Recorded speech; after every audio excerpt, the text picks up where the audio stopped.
पर हकीकत ये है कि आप मुझसे तो अपनी नाराजगी रख रहे हैं, कहां कहां पे जमीन पे कब्जा नहीं कर रखा है।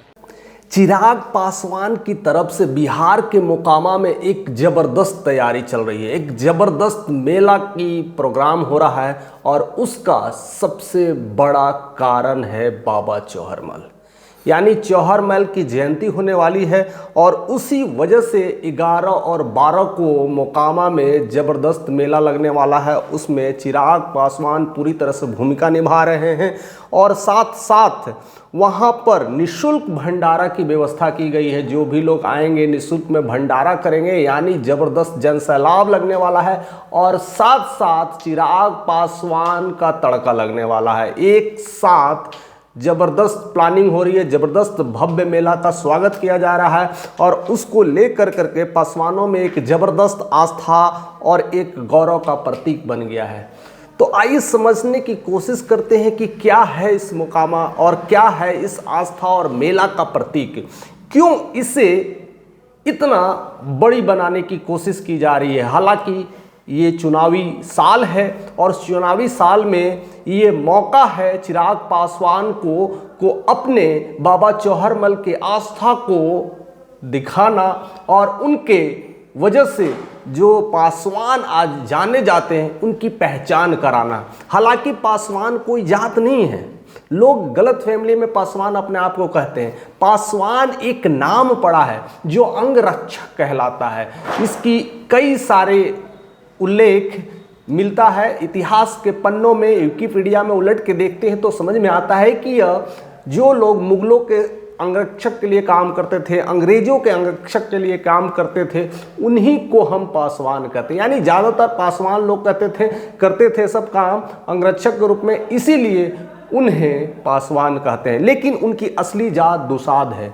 तो आइए समझते हैं कि बाबा चौहरमल कैसे कनेक्टेड है। बाबा चौहरमल का जन्म 4 अप्रैल 1313 ईस्वी को हुआ था। एक दुसाध परिवार में हुआ था जो कि एक गांव में एक किसानी के रूप में रहते थे और उनका खेती बाड़ी का काम और साथ साथ गाय भैंस चराने का काम हुआ करता था।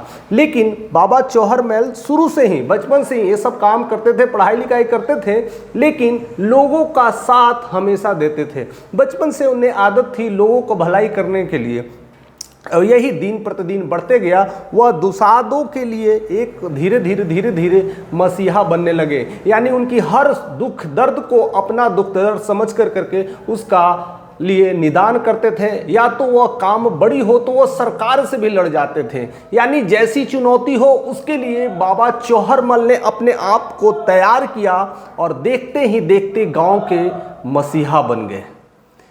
अब ऐसी स्थितियां सब कुछ चल रही थी, लेकिन मामला एक ट्विस्ट में कन्वर्ट हो गया क्योंकि इसके बीच में एक आ गया भूमिहार।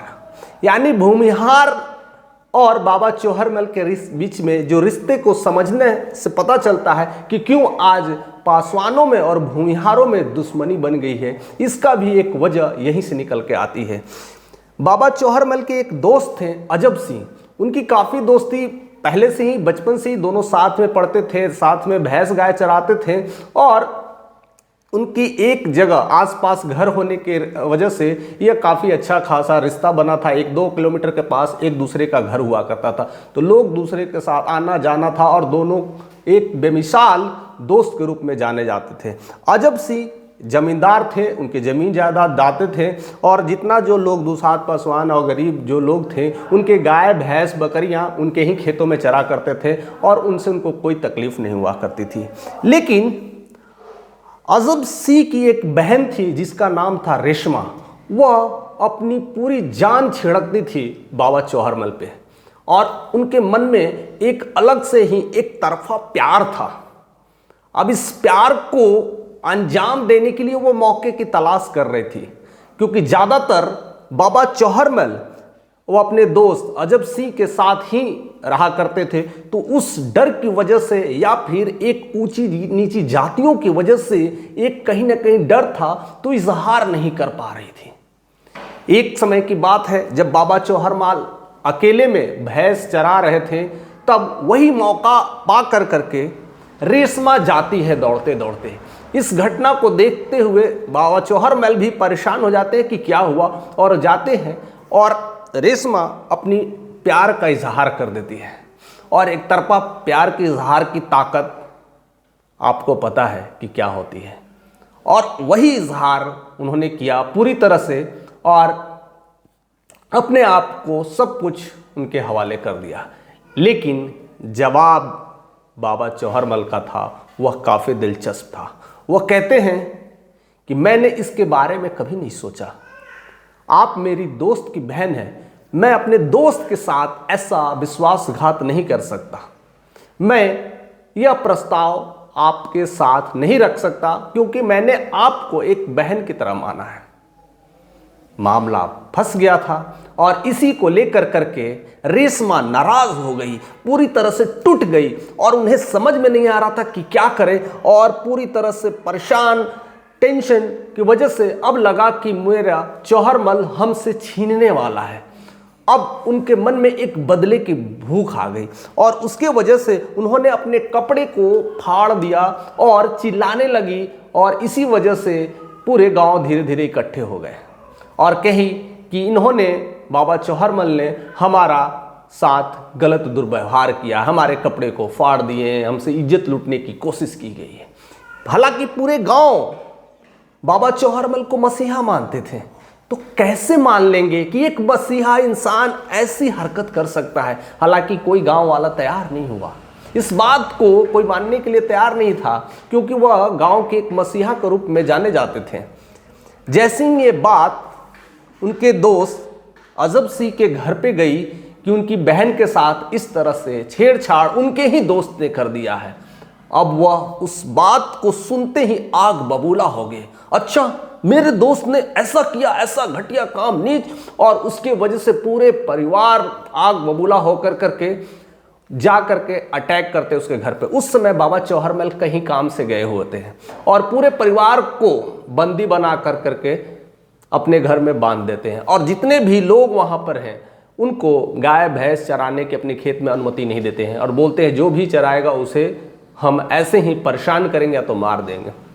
जैसे ही ये बात बाबा चौहरमल को पता चलती है, तब वो अपने फैमिली को छुड़ाने के लिए जाते हैं अजब सिंह के घर, और उसी में जबरदस्त एक युद्ध होता है। उधर अजब सिंह की तरफ से जितने भी जमींदार लोग इकट्ठा हो जाते हैं, और इधर अकेला बाबा चौहरमल, और एक जबरदस्त वार होता है। उस वार में अंततः बाबा चौहरमल अपने दोस्त अजब सिंह के सर कलम कर देते हैं, और वहीं पर पूरी तरह से उन अपने दोस्त का निशानाभूत कर देते हैं, और अपने परिवारों को छुड़ा करके लाते हैं और एक गांव को मुक्त कर देते हैं।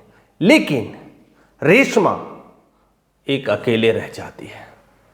हालांकि इस कहानी के आगे क्या हुआ, अभी कहानी बहुत बड़ी है, लेकिन इसी वजह से एक जमींदारों में और एक पासवानों में एक दूरियां अभी भी बनी हुई है, और वह दूरियों का कारण है यह पारिवारिक झमेला, एक पारिवारिक झमेला, एक नासमझी झमेला, और इसी की वजह से शायद दुशाद और जमींदार में अभी भी वैसा खटपट चलते रहता है।